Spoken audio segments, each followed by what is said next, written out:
Hello friends, हम अपना previous year question का जो लेसन है हम उसको कंटिन्यू करेंगे। और हमने अभी तक 2011 से लेकर 2014 का पेपर 1 तक हमने डिस्कस कर लिया है। मैं चाहता हूं कि आप वो सारे वीडियोस को देख लें। और मैंने काफ़ी इंपॉर्टेंट पॉइंट्स को मैंने बताया है उनमें कि एफकेट एग्जामिनेशन में जो होता है वो डायरेक्ट प्रीवियस ईयर्स क्वेश्चंस को हम डायरेक्ट उठा के डाल देते हैं। अगर 25 क्वेश्चंस अगर एफकेट के पेपर में आते हैं तो उसमें 12 क्वेश्चन ऐसे होते हैं जो कि प्रीवियस ईयर से रिलेटेड होते हैं, ठीक है। और जो बाकी 13 क्वेश्चन होते हैं वो सम हाउ जो होते हैं वो प्रीवियस ईयर से ही रिलेटेड होते हैं। तो प्रीवियस ईयर का काफ़ी इंपॉर्टेंस हो जाता है एफकेट के जनरल एबिलिटी सेक्शन में। और जो हम जनरल एबिलिटी का जो हम ट्राई कर रहे हैं कि 75 में से हम 60 मार्क्स स्कोर करें और 200 प्लस का टारगेट को अचीव करें, तो उसके लिए हमें डेडिकेशन दिखाना होगा। हम सारे प्रीवियस ईयर वीडियोस को बार बार एक बार नहीं, एक बार से काम नहीं चलने वाला है, हमें उसे बहुत बार देखना पड़ेगा, ठीक है। तो let's start our video from the question number 1. Which of the following rulers had the title of कविराज? कविराज के नाम से किनको कहा जाता था? कुमार गुप्ता, चंद्रगुप्ता, सकंदा गुप्ता या फिर समुद्रगुप्ता? तो किनको कहा जाता था? समुद्रगुप्ता को बेसिकली कविराज के नाम से जाना जाता था। क्वेश्चन नंबर 2 है the viceroy who divides Bengal by following the divide the rule policy. Basically तोड़ो और बेसिकली लड़ो और वो था ना डिवाइड एंड रूल पॉलिसी किसके द्वारा दिया गया था? So this rule was basically given by Lord Curzon. Lord Curzon ने इसका पॉलिसी दिया था डिवाइड एंड रूल का कि आपस में इनको लड़ा दो, फिर उनके साथ कोई ट्रीटी साइन कर लो, फिर उनसे मिल जाओ। जैसे कि मान लो ये ए है और ये बी है, ये इसका ये टेरिटरी है, ये इसका ये टेरिटरी है, ठीक है। मान लो बी ये कमज़ोर है और ये ए ताकतवर है, लेकिन बी ए को पसंद नहीं करता है, तो अंग्रेज बी पर अटैक करेंगे, इनको हराएंगे, इनके साथ ट्रीटी साइन करेंगे। ट्रीटी साइन करने के बाद ये टेरिटरी अब हो गया अंग्रेज का। अंग्रेज ए के पास जाएंगे, बोलेंगे कि हमसे ट्रीटी साइन कर लो, ए मना करेगा तो उससे हम लड़ाई करेंगे और ए को हरा के फिर उनसे ट्रीटी साइन कर लेंगे, ठीक है। ऐसा अंग्रेज का ये था। Okay, so question number 3 discuss करते थे। Right to vote in the national election in India is based on the principle of. बहुत ही ईजी क्वेश्चन है, इसका आंसर होगा universal adult suffrage. Okay, universal adult suffrage means इसके basis पे India में वोटिंग राइट्स हैं, ठीक है। क्वेश्चन नंबर 4 की अगर हम बात करें, क्वेश्चन नंबर 4 में पूछा गया है algae often float on surface of water during day but sink during night. जी मान लीजिए ये कोई वाटर बॉडी है, ठीक है, और ये एल्गी है, लेकिन जब ये रात के टाइम ये वाटर के ऊपर फ्लो नहीं करता, ये डूब जाता है, लेकिन दिन के टाइम ये वाटर के ऊपर फ्लो करता है। ऐसा क्यों? Evolution of trapping of oxygen bubbles during the day in their photosynthesis process. और ये एल्गी जो होती है ये लिविंग ऑर्गेनिजम्स होते हैं, ठीक है, मरे भी नहीं रहते, ये डेड नहीं है, लिविंग है। Becoming light as they consume most of their food in the night. ऐसा कुछ नहीं है, ठीक है, बिल्कुल ये साइंटिफिक नहीं लग रहा है, तो ये तो बी तो गया, इसका गलत है, ए हो सकता है। Warming action of sun during the day, ये भी गलत है, ये साइंटिफिक नहीं लग रहा है। वार्मिंग एक्शन क्या होता है भाई, उसको धूप थोड़ी ना सेकना है। Release of absorbed air warming by water, ये भी गलत है। So the right answer is evolution trapping of oxygen bubbles during the day in their photosynthesis process. वो अपना खाना बनाते हैं फोटोसिंथेसिस प्रोसेस का, और वो बबल्स का वो करते हैं, उसको ट्रैप करते हैं, ठीक है। क्वेश्चन नंबर 5 की करें, ट्रेन टू पाकिस्तान। काफ़ी इंपॉर्टेंट क्वेश्चन है और बहुत बार रिपीट कर चुका है। मैंने अभी तक जो पेपर जितने भी कराए हैं उसमें मैंने 3 बार ये क्वेश्चन देख चुका है, same to same. Train to Pakistan किसने लिखा था? तो train to Pakistan was written by Khushwant Singh, ठीक है। So this book is very important for the एफकेट examination. On which river Berlin city is situated, तो काफ़ी इंपॉर्टेंट है। 2014 का पेपर 1 अगर आपने देखा होगा, 2014 के पेपर में पूछ लिया था कि वॉशिंगटन डीसी जो था वो किस नदी के किनारे है, और इसमें पूछ लिया कि बर्लिन सिटी किस नदी के किनारे है। तो दोनों जो स्टेट, जो दोनों देश थे, दोनों जो बेसिकली जो पार्ट है वो यूएसए के पार्ट है, दोनों जो है, तो अब ये यूएसए के पार्ट है तो एक इंपॉर्टेंट हो जाता है कि भाई देखो, यूएसए से पहले पूछा कि भाई बताओ वॉशिंगटन डीसी किस नदी किनारे है, फिर अगले एग्जाम में पूछ देता है कि भाई बताओ कि बर्लिन सिटी किस नदी किनारे है। तो आपको पता होना चाहिए कि किस नदी किनारे है, क्योंकि प्रीवियस ईयर में आ चुका है और अगले पेपर में भी आ चुका है, तो ये इंपॉर्टेंट हो जाता है, ठीक है। तो पोटोमैक नदी जो है ये बेसिकली वॉशिंगटन डीसी के किनारे है, और जो बर्लिन सिटी है ये है स्प्री नदी के किनारे, स्प्री नदी के किनारे है बर्लिन सिटी, ठीक है। देख रहे हो, ऐसे ऐसे एग्जाम एफर्ट कराते हैं। मतलब पिछले में पूछ लेगा आम आया था, तो आम का चचेरा भाई कौन था, ये अगले एग्जाम में पूछ लेंगे, ठीक है। ऐसे एफर्ट का पेपर सेट होता है। क्वेश्चन नंबर 7 में बात करें तो Commonwealth games relay button has traditionally contained sand from the last host city. अब देखो रिले बटन क्या होता है, the command from competing a message from the head of the Commonwealth game motto relay button and traditionally contain a message from the head of the Commonwealth games relay button. देखो होता क्या है कि मान लो कि इंडिया में कोई relay basically Commonwealth games हुआ, उसके बाद हुआ लंदन में, मतलब इंग्लैंड में हुआ, ठीक है।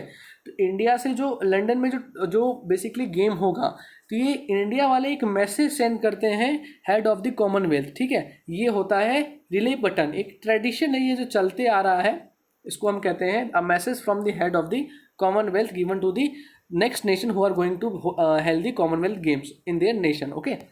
Question number 8, who is the first woman to climb Mount Everest. बहुत ही इंपॉर्टेंट क्वेश्चन है, मैं ये 2000 प्रीवियस ईयर में आ चुका है। अगर इंडिया की बात करें तो इंडिया की बात करेंगे तो फर्स्ट वुमेन थी बचेंद्री पाल, ठीक है।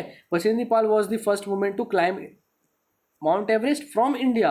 अगर वर्ल्ड की बात करेंगे तो Junko Tabei is the right answer, काफ़ी ईजी था, सबको पता होगा। Who founded the Asiatic society of Bengal in Kolkata, ये भी काफ़ी ईजी है, Warren Hastings, John Shore, Sir William Jones या लॉर्ड कॉर्नवालिस।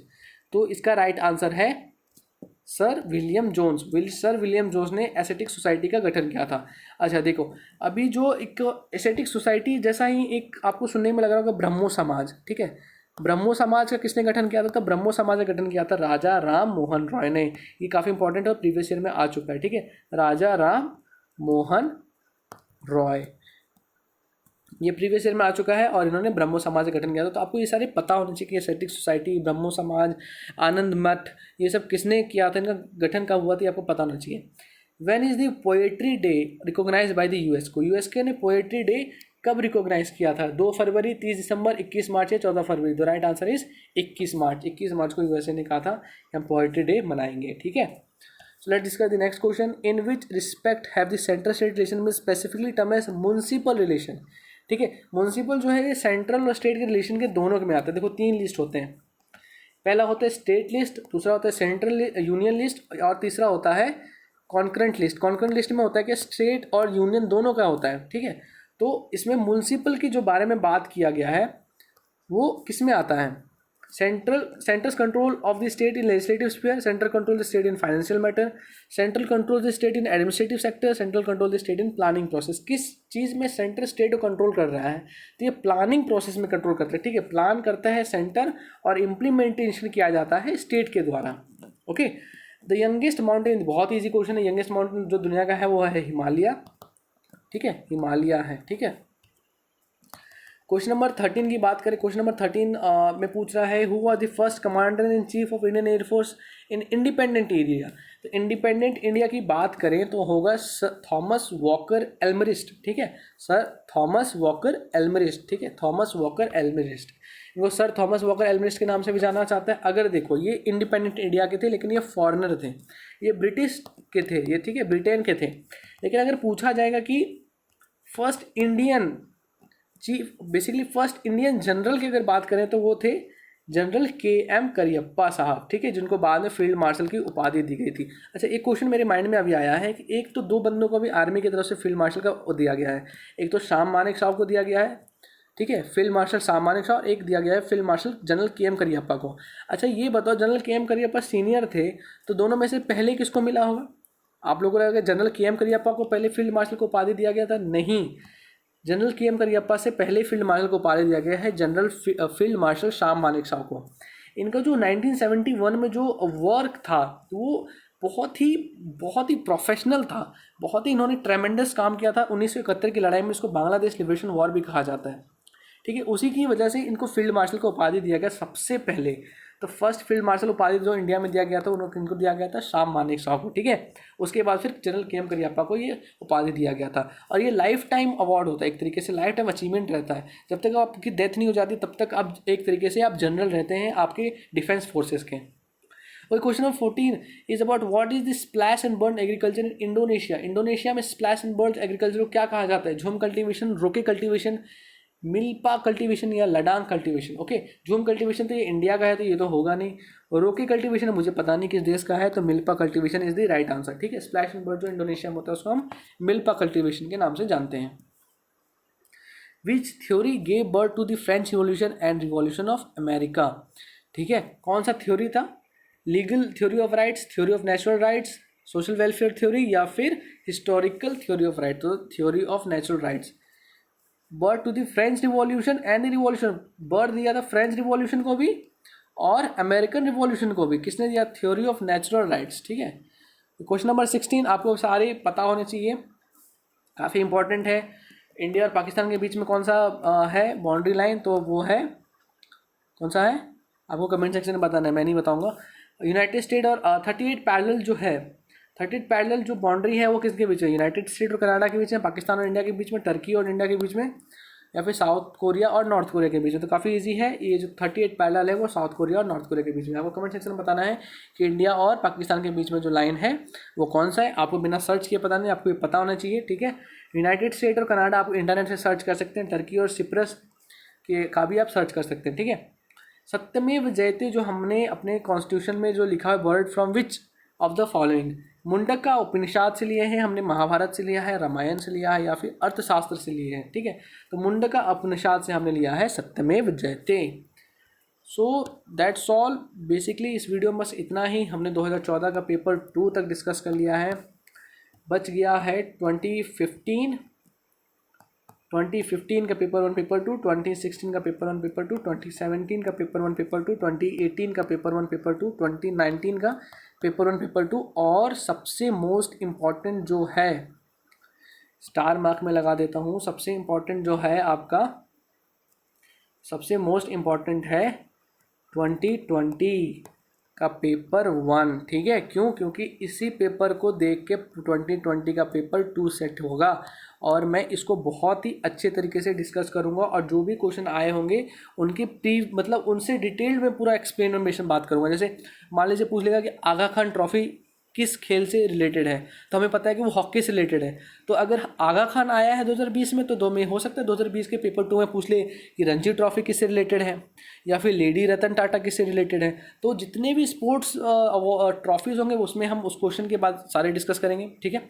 और फिर उसके बाद हम डिस्कस करेंगे कि फोक डांसेस कौन कौन से हैं, क्लासिकल डांसेस कौन कौन से हैं, ट्रॉपिक ऑफ कैंसर कौन से स्टेट से पास करता है, फिर इम्पॉर्टेंट ऑथर्स जैसे कि ट्रेन टू पाकिस्तान जो वाला जो बेसिकली जो लिखे हैं उन उस टाइप के जो बुक्स लिखे गए थे वो काफ़ी इंपॉर्टेंट है। इंडिपेंडेंट इंडिया के टाइम में जो बुक्स लिखे गए थे वो भी काफ़ी इंपॉर्टेंट थे। तो 2020 का जो पेपर 1 जो मैं डिस्कस करूँगा वो बहुत इंपॉर्टेंट होता है। और आप बाकी वीडियो देखें या ना देखें मुझसे कोई फ़र्क नहीं पड़ता, लेकिन आप 2020 का जो एक का वीडियो होगा वो बिल्कुल देखें। और आपको किसी प्रकार का भी किसी भी टाइप का प्रॉब्लम आप फेस कर रहे हैं, आप मुझे कमेंट सेक्शन में आप बोल सकते हैं, नहीं तो आप हमारे टेलीग्राम का एक चैनल है कैरियर बज़, ठीक है, आप इसको ज्वाइन कर लें और वहाँ पे आप कमेंट कर सकते हैं। वहाँ पे बहुत सारे एस्पिरेंट्स जो एफकेट, सीडीएसई, एनडीए और डिफरेंट एग्जामिनेशन का प्रिपरेशन कर सकते हैं। आप वहाँ पे अपना शेयर कर सकते हैं थॉट, ठीक है, और आपको जो भी प्रॉब्लम है मुझसे डायरेक्टली पूछ सकते हैं, मैं बिल्कुल आपको रिप्लाई करूँगा। So that's all in this video, thank you for watching.